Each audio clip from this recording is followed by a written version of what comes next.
Evaluate the plastic settlement in meters of a layer of plastic clay due to an increase in pressure from overlying loads given the following conditions. Initial intergranular pressure is 180 kilopascals. Increase in intergranular pressure is 120 kilopascals.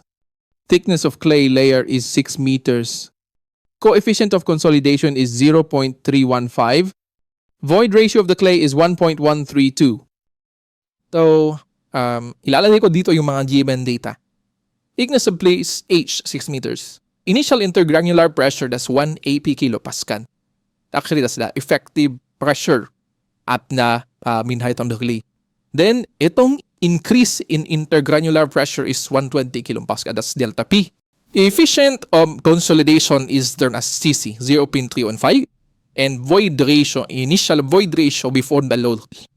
So, direct formula, ito yung formula natin. HCC, andyan yan lahat. Ang PF is the final pressure.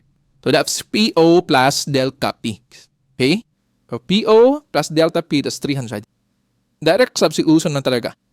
So, you have 0.315 over 1 pass EO. PF is 300. DO is 1 AB. So, 0.197 meters, that's letter